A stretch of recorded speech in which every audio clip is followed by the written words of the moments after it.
Please pray with me. Dear God, I'm so excited to be here this morning to preach your word for this opportunity. Thank you. I ask that you come and you help me to preach. If I've written down anything that's actually worth listening to, God, I just ask that you open their hearts, open their ears to hear me. Give us a hunger to know you more and then satisfy that hunger. In your name, amen. Start a fire from the inside out. Feed the spark, fuel the flame, and then finally feel the warmth. In his book, Radical, David Platt tells the story of the SS United States. In the 1940s, late in the 1940s, William Francis Gibb was commissioned to build a troop carrier.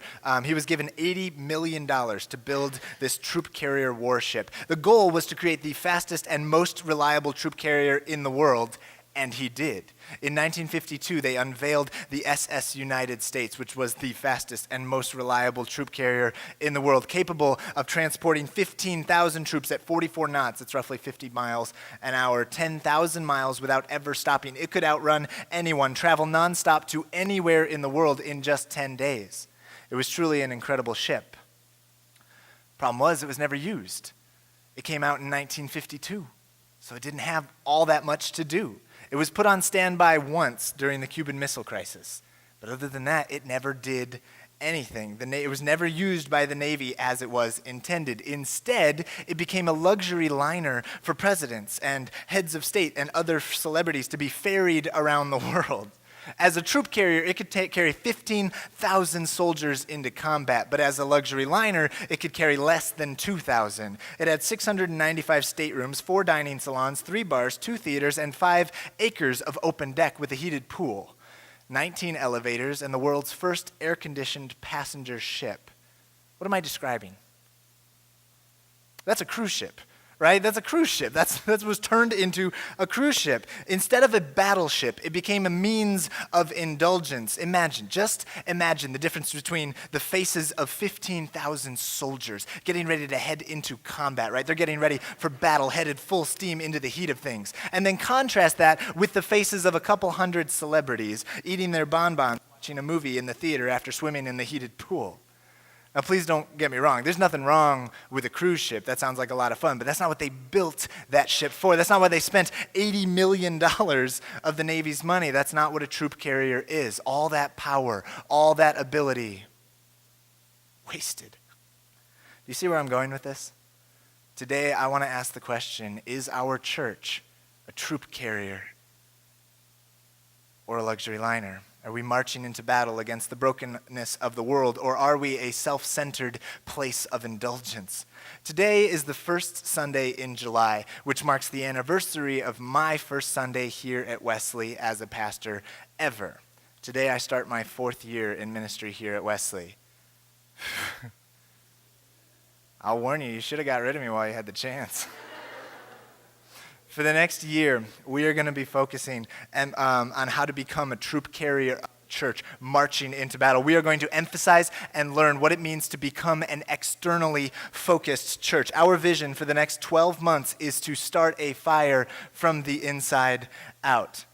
Now, I love a little call and response, so can we try that? If I say start a fire, can you say from the inside out? Let's try it. Start a fire. From the inside out. It's pretty good. Start a fire. Come on, are you on the deck of a cruise ship or are you going into battle? Start a fire. From the inside out. Better. So we're going to dive into our scripture for today. Today we're going to look at 2 launch stories. We're going to look at the moment that Jesus called his disciples and then the moment Jesus sent them back into the world. And so we get started in Matthew. And it says, one day as Jesus was walking along the shore of Galilee, he saw 2 brothers, Simon, also called Peter, and Andrew, throwing a net into the water, for they fished for a living. And Jesus called out to them, "Come, follow me, and I will show you how to fish for people." And they left their nets at once and followed him. And a little farther up the shore, they saw 2 other brothers, James and John, sitting in a boat with their father Zebedee, repairing their nets. Now, there's 2 big actions I want to point out there. So we've kind of got this metaphor going on. Jesus sees fishermen, and so he uses their language. He's talking to fishermen about how to fish for people, how to bring people in closer to God. And there's two activities I want to point out. First, they are throwing their nets into the water, and second, they are repairing their nets. So if you want to catch fish, you have to throw your nets into the world. In the same way, if you want to catch people in your life, you have to throw your nets into the world. You have to reach out to catch them. Things like inviting people to church, inviting them to the programs that we have, Bible studies, outreach activities. You have to throw your net out there. People are not going to hop into your net automatically. They're not going to come up to you and ask to be asked. You have to invite them, even if they really, really want that invitation. What I have found is a lot of people are waiting for that conversation. You have to pop that bubble. There's like this individualized bubble around them. They're not going to walk up and ask. You have to throw out your nets to catch people and bring them closer to God. Second, you have to repair your nets when they get damaged. I think a lot of us can agree that there are people out there that need to hear about Jesus. They could benefit from a relationship with God, a commitment to a moral life, but sometimes our efforts get damaged. We are human here in the church. We will make mistakes. People will fight us. They will tear our nets, even hurt us in the process. But we don't stop fishing. We don't give up. We repair our nets, make them stronger than ever, and then try again. Our work is to throw the nets out there. I think in the church, personal invitation and all the programs we have, those are the net that we throw out into our community. And so we move over to our second scripture lesson, and it's a little bit later in the story. First, Jesus calls the disciples. He walks up to them and says, "Come, follow me. We're going to learn how to fish for people." Then they spend a couple of years hanging out with Jesus. They walk around with him. They learn from him. They study under him. He teaches them a lot of things. And then we get to this moment where Jesus says, "All right, now get away from me. Go back out into the community and start helping other people." So this is Luke chapter 9.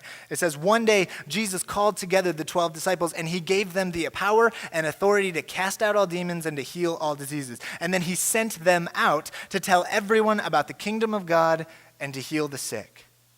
So two things on that. First, their job is to tell people about the kingdom of God and to heal the sick.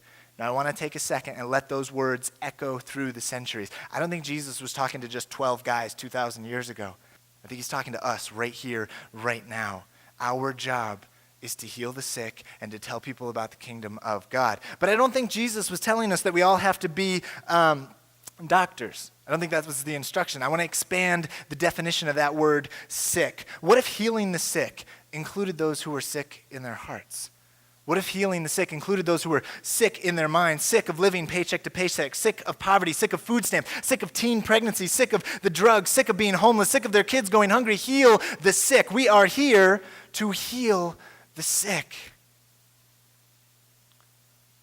Start a fire from the inside out. Ask yourself, are you going to be a warrior for God, or are you going to sit on the deck of a luxury liner? It keeps going in verse 3. Jesus is sending them out, and he says, "Take nothing for your journey." He instructed them, don't take a walking bag, a traveler's bag, a walking stick, a traveler's bag, food, money, or even a change of clothes. Now, the first time I read this, all I could think was, gross. Don't even take a change of clothes, like not even an extra shirt. Can you imagine how bad the disciples must have smelled? They didn't even bring a change of clothes. We're going camping with some youth this week. They better bring a change of clothes. No food, no bags, no money. Why would Jesus send them out like this? It seems like they're so unprepared. And then I realized that's exactly right. They were unprepared. Jesus was sending them out with nothing. The disciples had nothing. All they had was time spent with Jesus. Nothing else. They didn't have fancy programs or state-of-the-art technology. No smoke machines or fancy lights for the disciples. They had nothing. They didn't even bring an extra shirt, just who they were. And Jesus looked at them and said, "That is enough. That's all you need." One of the things we're going to look at in the upcoming year, we're going to do 2 sermon series on this. We're going to talk about how the disciples are not these epic, brilliant heroes of the faith. They're just average guys like you and I. What I want you to realize this morning is that if you bring who you are to Jesus and you lay it at the feet of Jesus, he will look at you and say, "That is enough. That's all I needed was all of you." You don't have to be a PhD in awesome to do the work of God. You don't have to be Captain Charming or McDreamy or whatever to start the healing process in the people around you. You don't need more training. You don't need more stuff. You don't even need an extra shirt. All you need is you. Now, don't get me wrong. The training helps. makes us feel more comfortable, gives us confidence to get out there in the world. And here at the church, we will provide that. If you need resources, if you need support, if you need preparation, this church will supply what you need. We're going to do a bunch of stuff in the fall. We're going to start launching a lot of training programs to teach people how to do what they are looking to do. What if we started to view Sunday morning not as a luxury for our enjoyment, but as combat training, right? Basic training for combat. And Jesus looks us in the eye and says, all I need to transform the world is you. Start a fire from the inside out. The good news this morning, the great news this morning is that God empowers you. You know how when you take a flint and a rock and you strike it and the sparks go everywhere, right? Well, imagine if God is the one striking the flint, right? Just imagine the sparks that would be created, the sparks that appear in our lives like a thunderstorm of fire, and like God showers us in opportunities to start a fire in our world. God gives us that power. He gives that privilege to you. Start a fire from the inside out. First, we feed the spark, then we fuel the flame, and then finally, we feel the warmth. So first, God empowers you. Second, because it's God empowering you, you are the fire starter. You ever have one of those little fire starter things? You know what I'm talking about? Those little things you put, it's like a little fire, it's like a fire in one. It's all ready to go. All it needs is a spark. You are the fire starter. God is the spark. Two quick stories to show you what I'm talking about. First, I was at a conference a couple months back, and the final speaker to come out and kind of close out the big conference was one of my personal heroes, a man by the name of Francis Chan. And I love listening to Francis Chan. And one of the reasons I enjoy him so much is that he just knows how to convict me to my core. Sometimes I feel pretty good about myself as a Christian, as a leader in the church, but then he'll just come in and strip away all the fluff and just get right to the core of the issue, and I love that. But anyways, he was speaking to this huge group of pastors, a big conference. There were thousands of us in the room, and he was talking about the spectator attitude in the modern congregation. Instead of inviting the Holy Spirit into our lives to set our hearts on fire, so many of us are simply, we're content to simply attend church, to come into this place and watch some kid do religion up here, to get all excited about Jesus. He got into a room full of pastors and he asked us point blank. He said, are you standing in the way of your people experiencing the Holy Spirit? And I started to wonder, am I the bottleneck on your spiritual growth? Am I standing in the way of what you are capable of? Is our success that we've had in the last few years, is that limiting your personal growth? We put on a good show. I love worshiping God here at Wesley. We sing the songs, we belt them out. I love searching for God in the pages that he's given us. But have I created spectators out of you instead of fire starters? Have I reduced you to an audience instead of what you actually are, which is the beloved children of God, capable of moving mountains? What have I done? It was a terrifying conversation, and I am so grateful that I had a chance to hear those words. So let it all boil down to this. You are capable of more than you ever dreamed of for the kingdom of God, because when you are working for the kingdom of God, it's the creator of the universe that's backing you up. Start a fire from the inside out. Story number 2. Does anybody know the story of the circuit riders in early Methodism? Yeah, a couple of people, yeah. So John Wesley, the guy who created the Methodist Church, he created these little groups called Methodists who were trying to spread the love of God in the Church of England. They were trying to visit the sick and the prisons and studying the Bible together, preaching to the lost, all that good stuff. But across the pond in America, Methodism was growing so fast, we couldn't handle it. We had churches in like every town, but we didn't have enough leaders. We didn't have enough pastors to do all the work. And so what we did was we created these circuit riders, and pastors, they would ride around on horseback from town to town. Early pastors were like cowboys. I mean, that's all they did was ride on horseback from town to town, and then when they showed up, they would give communion, do a little message, and then hop back on their horse and head to the next town.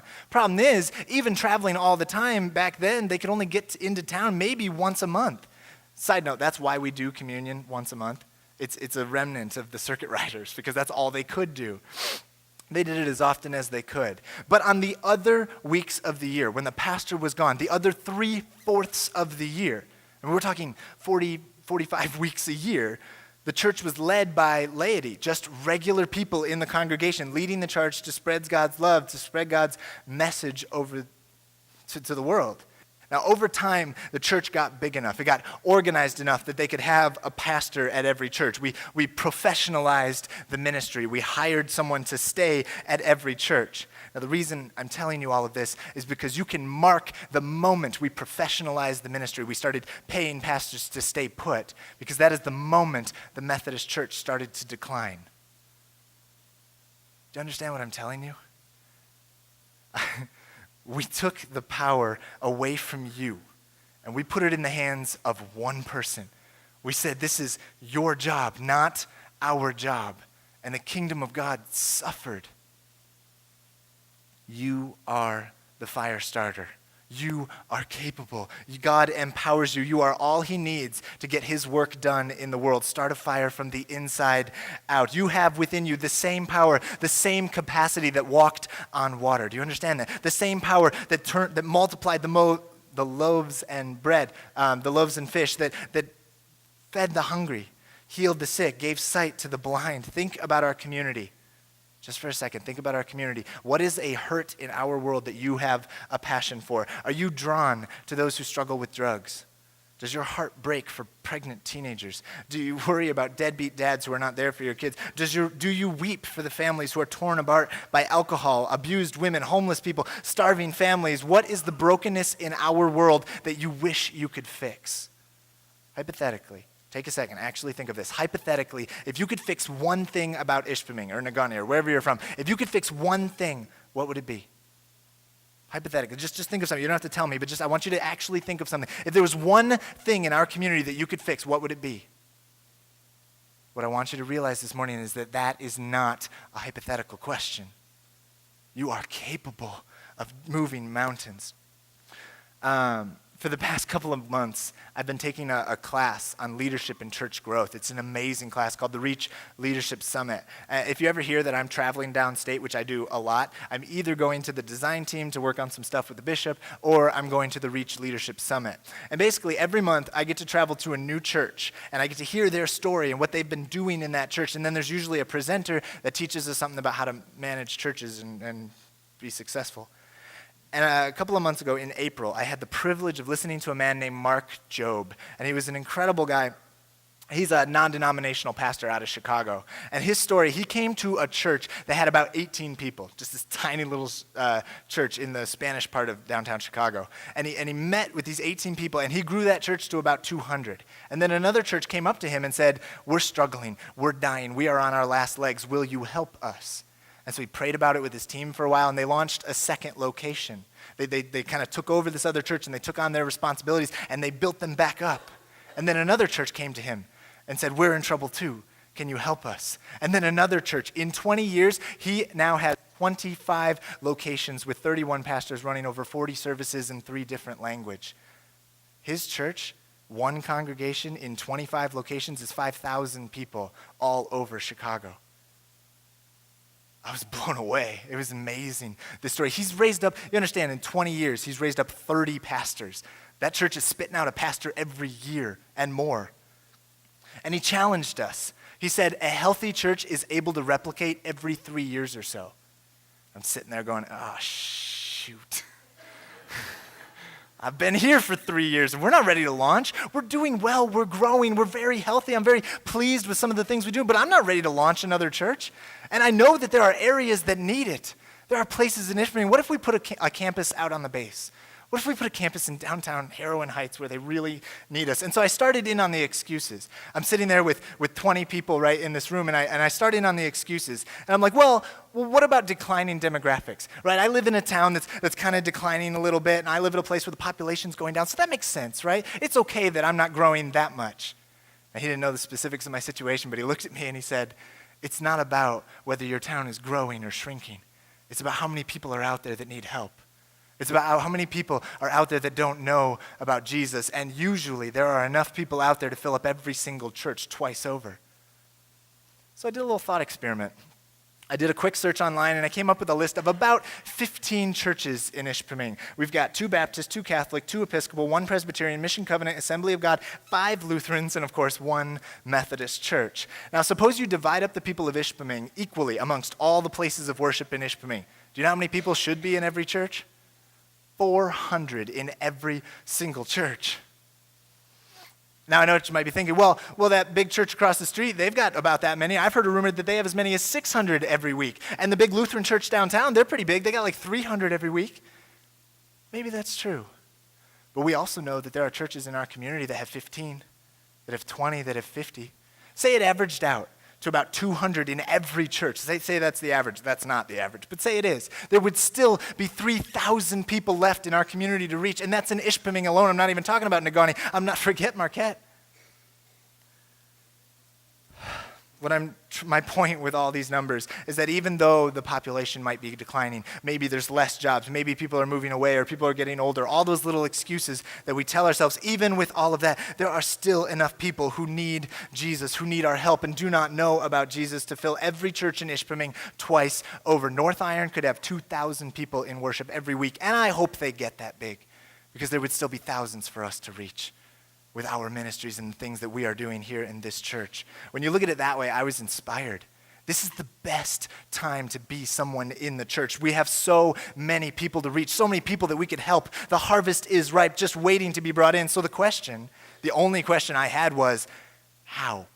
How did you do this? Like, what did you do? And I was like, how can my church become so effective that we start to change our community? What could we do? And that's what I asked him. How did you do what you did? And his answer surprised me. I was hoping for like a curriculum or a worship style, a quick change on the decor, upgraded technology, maybe fancy buildings, some kind of accelerated leadership training, any of those flashy, fancy gimmicks, something. Give me something to work with. That's not what he said. He brought it down to the basics, and he said it's all about personal connection. It's all about personal relationships. That's all we did. An average person approaching another average person and saying, I got a story for you. I got a place that I think we could go to heal. This is the model of Jesus Christ. Jesus Christ called 12 people. He didn't have a fancy curriculum. He didn't have all the answers. Well, he did, but he got together with 12 friends, and he traveled with them, and he lived with them, and he taught them. He set them an example, and then after a couple of years, he sent them back out into the community. This is the model of Jesus, so this is our model. So the last thing I want to talk about is what our ministry process is here at Wesley United Methodist Church. We are an active church. We spend enormous amounts of energy doing massive amounts of volunteering, programs, outreach, missions, fundraisers, food drives, clothing drives, youth programs, music ministries. It's all good stuff. Do you ever feel like we're spinning our wheels? Like we're doing so much and it's not making a difference in our community? Sometimes as members, we feel like we're being pulled in 100 different directions at the same time.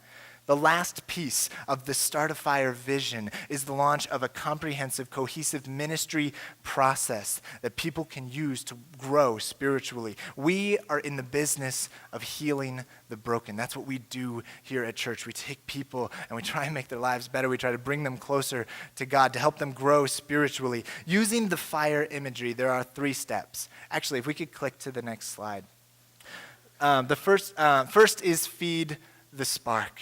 Feed the spark. This is the first purpose of our church, to live together in Christian fellowship. This is inviting people to church on a Sunday morning. That's kind of the first step. This is keeping our eyes open for the sparks that God is creating in our lives. Look around, watch for those moments when people might be open to God, might be in need of help or change. It's that first little tug on the heart. It's that spark. It's just a moment, an instant, a flash of an opportunity. And so our job is to feed the spark, because those moments will blow away, and we have to capture those. We have to feed that spark. And then the next step, if we can move to the next one, is to fuel the flame. Now, if you've ever built a fire, you know that once that spark catches, you got to fuel it, right? You got to get a little bit of it, not so much that you stamp it right out, but just enough to catch that fire, to feed it so that it will start to grow. As Christians in our culture, Sunday morning is just not enough anymore. The world is too noisy. The world is too influential. They are in every aspect of your life. So this is when we move into the next step, which would be our Bible study, personal devotions, a prayer life, small groups, that kind of thing. This is the second purpose of the church, to obediently proclaim the Word of God. Add fuel to the flame, getting to know your Bible, getting to know your God. If you're not a part of one of those small groups or Bible studies, 2 years ago I said I want to double the amount of Bible studies. We did. I want to do it again. I want to do it again and again until every person has what they need, has an opportunity to grow closer to God. And then the final step in ministry is to feel the warmth. This is the part where our flame starts to radiate outward, the final step in ministry. We venture forth in loving service. People around us start to feel the results of our faith in our life. We start to grow as Christians. This is a sequential process. We move through this to grow our faith in our connection to God. So far at Wesley, we've got all the pieces. All right, we've got venturing, we've got Bible studies, we've got worship, we have all the pieces, but people don't move through it as a process. Now it's time to organize, it's time to streamline the process to create fire starters in our community, people who will light the world on fire with God's love. We got a lot of Christians in our world that are at the spark stage. They're just sitting there shooting sparks into the world, and that's fun. But what we need in our world are educated, mature Christians who know what they're talking about. That's what we really need. We go through this process ourselves, and when our fire is ready, we start to take other people through the process as well. Start a fire from the inside out. The SS United States was in the water for 17 years, but never as a troop carrier, only as a luxury liner. Instead of carrying 15,000 people into battle, it carried just a couple hundred of the most fortunate, most famous, most powerful, and most wealthy. I think the SS United States is kind of a horrifying metaphor for the church in the United States. We have forgotten our purpose. We have been a luxury liner for so long. We have forgotten that our job is to set the world on fire with the love of God, to transform our community. So I'll leave you with this. May you feed the spark. May you fuel the flame. May you feel the warmth as you start a fire from the inside out.